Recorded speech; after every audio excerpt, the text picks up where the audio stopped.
Hello all, welcome to my channel Shravana Karthikam. ఈరోజు 5వ రోజు కార్తీక శుద్ధ పంచమి. 5వ రోజు అధ్యాయం వనభోజన మహిమ. ఓ జనక మహారాజా, కార్తీక మాసములో స్నాన దాన పూజానంతరము శివాలయమందు గాని విష్ణాలయమందు గాని శ్రీమద్ భగవద్గీత పారాయణము తప్పక చేయవలేను. అట్లు చేసిన వారి సర్వ పాపములు నివృత్తి అగును. ఈ కార్తీక మాసములో కరవీర పుష్పములు శివకేశవులకు సమర్పించిన వారు వైకుంఠమునకు వెళ్ళుదురు. భగవద్గీత కొంతవరకు పఠించిన వారికి విష్ణులోకం ప్రాప్తించును. కడకందలి శ్లోకములలో ఒక్క పాదమైనను కంఠస్థమునరించిన ఎడల విష్ణు సాన్నిధ్యం పొందుదురు. కార్తీక మాసములో పెద్ద ఉసిరికాయలతో నిండి ఉన్న ఉసిరి చెట్టు క్రింద సాలగ్రామమును యథోచితంగా పూజించి విష్ణుమూర్తిని ధ్యానించి ఉసిరి చెట్టు నీడను భుజింపవలేను. బ్రాహ్మణులకు కూడా ఉసిరి చెట్టు క్రిందనే భోజనం పెట్టి దక్షిణ తాంబూలములతో సత్కరించి నమస్కరించవలయను.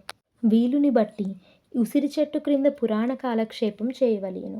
ఈ విధముగా చేసిన బ్రాహ్మణ పుత్రునకు నీచ జన్మము పోయి నిజరూపం కలిగినని వశిష్ఠుల వారు చెప్పిరి. అది విని జనక మహారాజు, మునివర్య, ఆ బ్రాహ్మణ యువకునకు నీచ జన్మం ఎలా కలిగెను, దానికి గల కారణమేమి అని ప్రశ్నించగా వశిష్ఠుల వారు ఈ విధముగా చెప్పనారంభించిరి. కిరాత మూషికములు మోక్షమునొందుట. రాజా, కావేరీ తీరమందొక చిన్న గ్రామమున దేవశర్మయను బ్రాహ్మణుడు కలడు. అతనికి ఒక పుత్రుడు కలడు. వాని పేరు శివశర్మ. శివశర్మ చిన్నతనము నుండి భయభక్తులు లేక అతి గారాభముగా పెరుగుట వలన నీచ సహవాసములు చేసి దురాచారపరుడై మెలుగుచుండెను.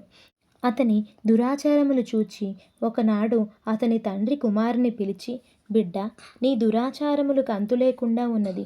నీ గురించి ప్రజలు పలు విధములుగా చెప్పుకొనుచున్నారు. నన్ను నిలదీసి అడుగుచున్నారు. నీ వల్ల కలుగు నిందలకు సిగ్గుపడుతూ నలుగురిలో తిరగలేకపోచున్నాను కాన, నీవు కార్తీక మాసములో నదిలో స్నానం చేసి శివకేశవుల్ని స్మరించి సాయంకాల సమయమున దేవాలయములో దీపారాధన చేసిన ఎడల నీవు చేసిన పాపములు తొలగుటయే కాక నీకు మోక్ష ప్రాప్తి కూడా కలుగును కాన, నీవు అటుల చేయమని బోధించెను. అంతట కుమారుడు, తండ్రి, స్నానము చేయుట వంటి మురికి పోవుట వలనే కానీ వేరు కాదు. స్నానం చేసి పూజలు చేసినంత మాత్రాన భగవంతుడు కనిపించిన దేవాలయములో దీపములు వెలిగించిన లాభమేమి, వాటిని ఇంటిలోనే పెట్టుట మంచిది కదా అని వ్యతిరేకార్థములతో పెడసరముగా సమాధానమిచ్చెను. కుమారుని సమాధానము విని తండ్రి, ఓరి నీచుడా, కార్తీక మాస ఫలమునంత చులకనగా చూస్తున్నావు కాన నీవు అడవిలో రావి చెట్టు తొర్రయందు ఎలుక రూపములో బ్రతికెదవు కాక అని కుమారుని శపించెను. ఆ శాపంతో కుమారుడగు శివశర్మకు జ్ఞానోదయమై భయపడి తండ్రి పాదములపై పడి, తండ్రి, క్షమింపుము.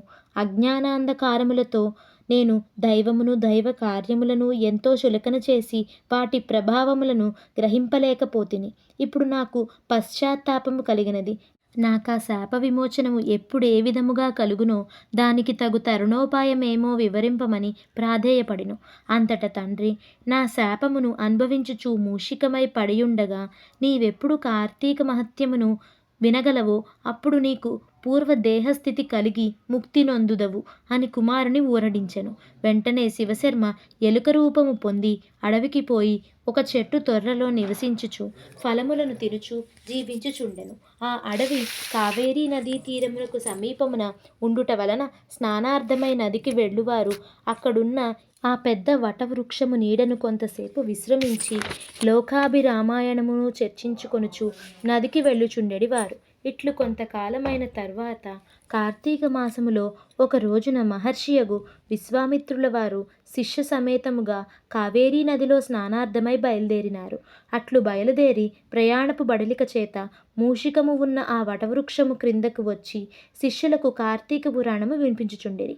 ఈలోగా చెట్టు తొర్రలో నివసించుచున్న మూషికము వీరి దగ్గర ఉన్న పూజాద్రవ్యములలోనేదైనా తినే వస్తువు దొరుకుతుందేమోనను బయటికి వచ్చి చెట్టు మొదట నక్కి ఉండెను. అంతలో ఒక కిరాతుడు వీరి జాడ తెలుసుకొని వీరు బాటసారులై ఉందురు, వీరి వద్దనున్న ధనం అపహరించవచ్చుననేది దుర్బుద్ధితో వారి కడకు వచ్చి చూడగా వారందరూ మునీశ్వరులే. వారిని చూడగానే అతని మనస్సు మారిపోయినది. వారికి నమస్కరించి, మహానుభావులారా, తమరు ఎవరు, ఎందుండి వచ్చితిరి, మీ దివ్య దర్శనంతో నా మనస్సులో చెప్పరాని ఆనందము కలుగుచున్నది కాన వివరింపుడు అని ప్రాధేయపడెను. అంత విశ్వామిత్రుల వారు, ఓయి కిరాతక, మేము కావేరీ నదీ స్నానార్థమై ఈ ప్రాంతమునకు వచ్చితిమి. స్నానమాచరించి కార్తీక పురాణమును పఠించుచున్నాము. నీవును ఇచట కూర్చుండి సావధానుడివై ఆలకింపుము అని చెప్పిరి. అటుల కిరాతుడు కార్తీక మహత్యమును శ్రద్ధగా ఆలకించుచుండగా తన వెనుకటి జన్మ వృత్తాంతమంతయు జ్ఞాపకమునకు వచ్చి పురాణ శ్రవణానంతరము వారికి ప్రణమిల్లి తన పల్లెకు పోయెను. అటులనే ఆహారమునకై చెట్టు మొదట దాగియుండి పురాణమంతయు వినుచుండిన ఎలుక కూడా తన వెనుకటి బ్రాహ్మణ రూపము నొంది, మునివర్య ధన్యోస్మి, తమ దయవల్ల నేను కూడా ఈ మూషిక రూపము నుండి విముక్తుడనైతిని అని తన వృత్తాంతమైంతయు చెప్పి వెడిలిపోయెను. కనుక ఓ జనక, ఇహములో సిరి సంపదలు, పరలోకమున మోక్షము కోరువారు తప్పక ఈ కార్తీక పురాణమును చదివి ఇతరులకు వినిపించవలెను. పంచమాధ్యాయము 5వ రోజు పారాయణ సమాప్తం.